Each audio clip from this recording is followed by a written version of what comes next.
Adrian Markov, homeless man, slept near the steam grate on Larch and 3rd, where the subway coughed warm breath into the night. The air was harsh, but the grate's uneven heat kept him barely alive. Passersby noticed the obvious things. A coat stretched past its usefulness, a cardboard square lettered neatly, and a face that looked strangely calm against the coldest winds. They never noticed what he carried. Inside his pack was a notebook filled with lines of grammar exercises. In its folds, he protected a library card like a fragile passport. To keep his mind awake, Adrian rehearsed irregular verbs in 4 languages. Each word was a step away from despair. Fluency became his shield against the city's indifference. Once, he had been a lecturer admired for coaxing poetry from dry syntax. His accent bent with ease, shifting to match the listener. Language had always been his survival. He came to the city with 1 suitcase, 2 letters of reference, and the heavy duty of a sick mother whose medication devoured his savings and shredded his plans. The part-time teaching posts vanished before he arrived. His visa trembled on bureaucratic ground. Bills multiplied without mercy. They were relentless teachers of persistence, written in unforgiving ink. Adrian learned to sleep light and read hard. He kept his shoes tied, knowing exits often arrived suddenly, and readiness could mean the difference between survival and danger. One icy evening, he stood outside a steakhouse. Black cars idled, engines low and patient. He held his sign close, not blocking anyone's path, careful to appear invisible. A trio of men poured out, laughing too loudly, ties loosened by wine and arrogance. Their confidence filled the air. One, immaculate in a charcoal coat, halted and smirked. "Spare a show?" he asked. "Say something in French or Chinese. Make it sound fancy." His voice dripped with condescension, a challenge designed purely for amusement. Adrian met his gaze. "Je peux vous dire que la femme parle toutes les langues," he replied evenly. Then he translated softly. "Hunger speaks them all." The man was Victor Howe, hedge fund prince, whose trades could ruin fisheries or float towns. He rolled his eyes. "Cute. English is fine. Here's advice. Try work." His companions laughed easily, the hollow laughter of men who thought cruelty was cheap. To them, advice was currency, and their wallets were bottomless. Adrian considered many replies, but chose brevity. "Words are work," he said, folding his sign with care, dignity intact despite the chill gnawing his bones. Victor tapped his temple with a knuckle, miming emptiness, then slid into his car. The red taillights smeared against the night, leaving Adrian alone with silence. 2 months later, before dawn, sirens braided together, pulling toward the river. A scaffold had collapsed at a construction site. Concrete and sleet mixed into dangerous ruin. Workers shouted in Polish, Spanish, Ukrainian. Radios crackled. English twisted into panic. The chaos built walls between rescuers and victims, and time bled away with every second. At the bus stop across the street, Adrian warmed his hands around bitter coffee. He saw the foreman wave frantically, desperate for anyone who could translate instructions. Adrian crossed the street, almost without thinking. In Polish, he warned a worker not to step on the wet slab. In Spanish, he steadied a man clinging to steel. In Ukrainian, he calmed someone trapped under a panel. To the chief engineer, he switched into clipped English, relaying facts stripped bare of poetry. Measurements, names, breaths, he carried them all. The crane operator froze a deadly swing. Paramedics moved with purpose. Sentences replaced guesses, clarity pushing back against chaos. One by one, men were pulled from danger. The last came shivering, leg mangled but alive.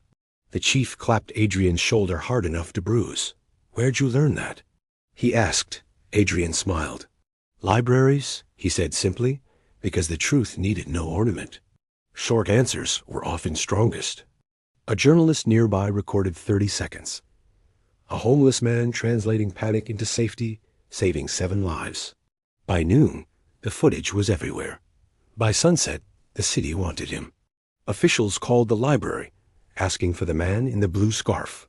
A deputy director tracked him down, her chin sharp with authority. "We can pay a stipend, 1 month only. she offered cautiously, afraid of promises she could not keep. Adrian shrugged. Promises are like weather, he said, and accepted. For the first time in months, he wore a badge instead of cardboard. 1 month became 3. 3 stretched into a year. He built a roster of volunteers, pairing interpreters with medics. Crisis found clarity through his quiet architecture. At night, he designed an app on public computers. When screens powered down, he wrote lines of code by hand. Persistence filled the silence around him. At a hack night, Lena Cho discovered his work. She saw neat handwriting in code, and the idea waiting to be recognized. Lead a hospital pilot, she urged. They raised seed money, small to headlines, but large to him. Lena insisted he keep equity. You built the bridge, she said. You must keep part of it. Hospitals adopted the system. Insurance companies followed grudgingly, then gratefully. Misunderstandings that once killed were prevented. Adrian moved into a bakery apartment, still carrying notebooks, still wearing his blue scarf, and founded Open Dictionary printing cards so the voiceless could ask for food, warmth, medicine, mercy. Success did not arrive with champagne or headlines. It came as a calendar that filled with responsibilities and a key that turned smoothly in a new door. Adrian kept his scarf, kept his notebook, and kept the habit of carrying language like rope. The bakery below him woke at 4 a.m. its smell, rising through the floorboards. He began a small fund called Open Dictionary.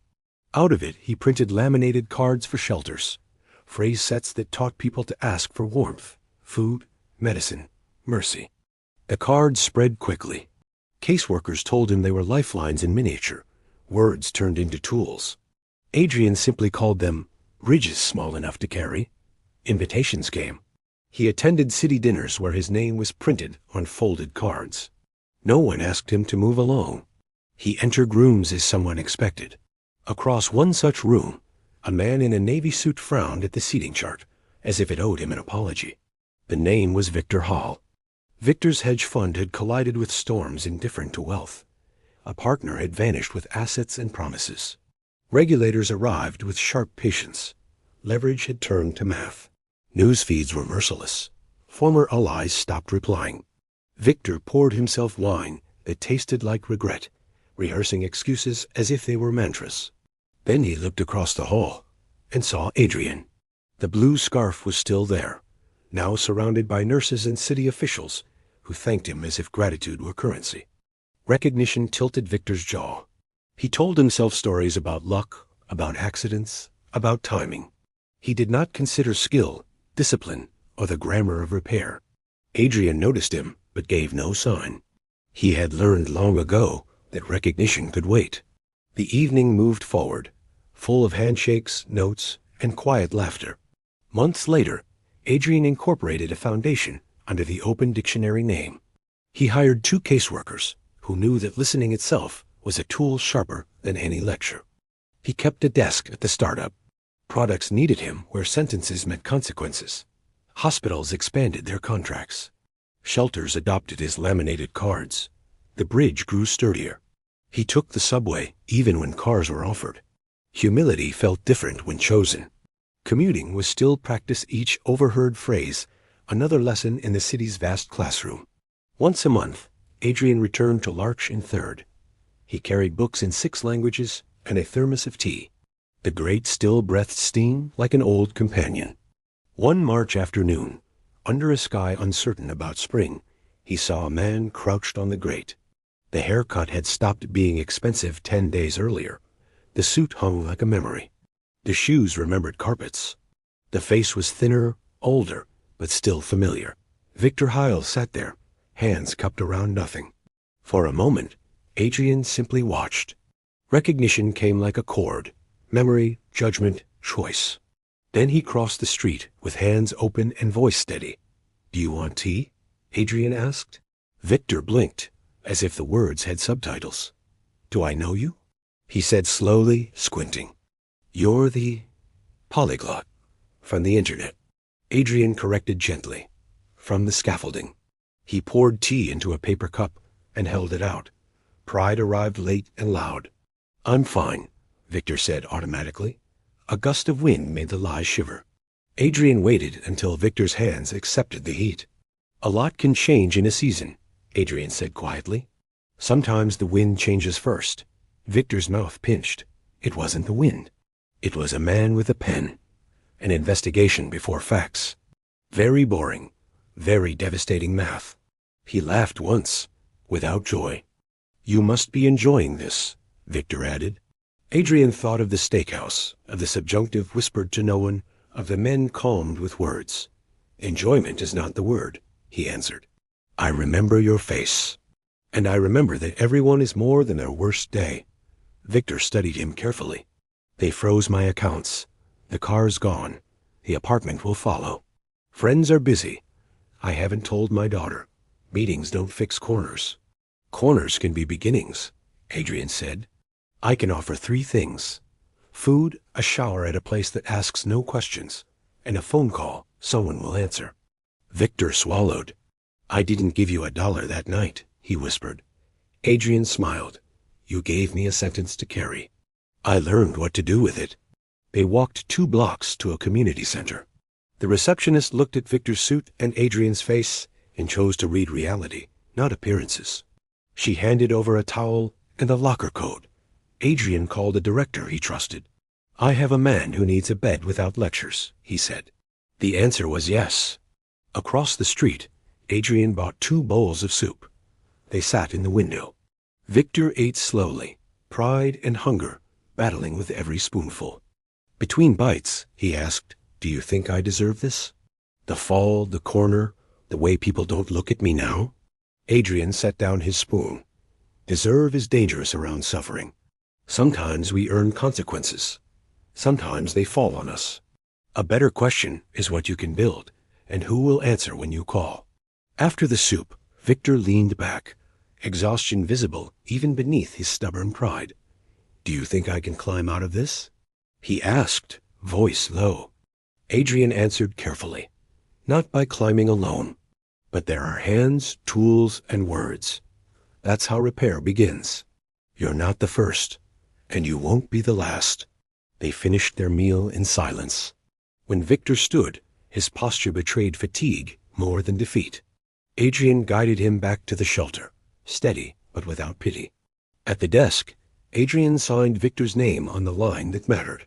He slipped a card into his pocket with open dictionary, printed small, and a number that always rang. Tomorrow, Adrian said, come to this address at 9. It's a warehouse we've converted. We train people in the dignity of buildings, doors, boilers, wiring, the quiet things that matter. He added, you already know budgets and calendars. Those are languages too. We need translators between money and mercy. Victor stared at the card as if it might vanish. Are you hiring me out of pity? He asked. Adrian shook his head, out of accuracy. There is work. Some you can already do. The rest you can learn. The next morning, Victor arrived. His hair was damp from a sink, his tie too formal, but he was there. Presence was the first proof of willingness. He learned to patch drywall, spreading compound that smelled like new starts. He learned that a water heater is a promise in metal, its pilot light a nervous but steady flame. In the circle, he sat beside others. A bus driver turned unemployed, a baker displaced by debt, 2 brothers who had taught themselves coding, and a nurse's aide with a lapsed license. They mapped 30 days into boxes with names, each task a step toward renewal. Victor scribbled carefully, as though calendars were contracts with the future. That night, he called his daughter. He spoke truths that did not make him heroic, but made him trustworthy. She cried, then asked when they could see each other. He began learning to accept sandwiches without explaining. He practiced giving updates with fewer adjectives and more verbs. Small changes, but each one was a sentence of progress. In the evenings, when the warehouse fell quiet, Adrian and Victor swept the floor together. The rhythm of brooms was their punctuation, steady and unpretentious. They compared the dictionaries they had built in their minds. Adrian said, the hardest language I ever studied wasn't Russian or Mandarin. It was the one where you don't answer pain with certainty, just presence. Victor nodded. I thought fluency meant not needing anyone. I was wrong. The admission sat heavy but also freeing. Humility was its own dialect. Days turned into weeks. The warehouse filled with stories layered like bricks. A singer who had lost her voice found it again in teaching. A carpenter rebuilt with borrowed tools. Each person became part of a grammar Adrian recognized, the grammar of repair. The subject was always plural. The verb was always to help, to build, to continue. Victor discovered a steadiness in small tasks. He repaired radiators, replaced door hinges, and managed supply lists. Pride returned, but in quieter, more sustainable form. Lena visited once, watching Victor explain how to reset a circuit breaker. "You're a natural," she said. He blushed, unaccustomed to praise given without profit. The foundation grew.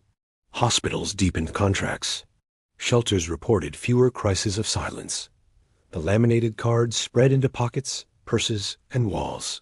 Adrian called them small dictionaries of survival. Success never roared. It hummed like a steady engine, and that was enough.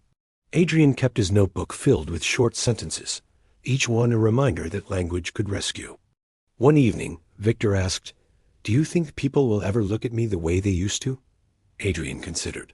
"Maybe not, but they might see you more clearly." Victor accepted the answer. Some losses were permanent. Others were simply openings for different kinds of presence. He was learning which was which. A year after the steakhouse encounter and the scaffold collapse, Larch and Third watched two men meet again, this time on purpose. They carried cups of tea and a bag of books in 3 alphabets. The great still-breathed steam, unchanged. The city still forgot and remembered in equal measure. A woman in a hurry slowed enough to step around them instead of through. Recognition spread like warmth, invisible but present. To most, they were just two men talking. But beneath the ordinary words was a shared sentence both had learned, one no passerby could hear without listening harder. It was not a moral, not a victory lap. It was the quiet grammar of repair, broken pieces reassembled into something steady, something usable again. Adrian knew the final verb in that grammar was always simple help, and the subject refused to be singular. It was never just one, never just him. Victor understood now. His fluency was no longer in leverage or arrogance, but in presence, in patience, in showing up even when certainty was gone. Together, they sat on the grate, steam rising, books between them, tea warming their hands. Two men once separated by arrogance and need, now joined by repair. The city roared and forgot, but they remembered. And in remembering, they spoke the sentence both were now fluent in. Not survival, not triumph, but help always plural, never alone.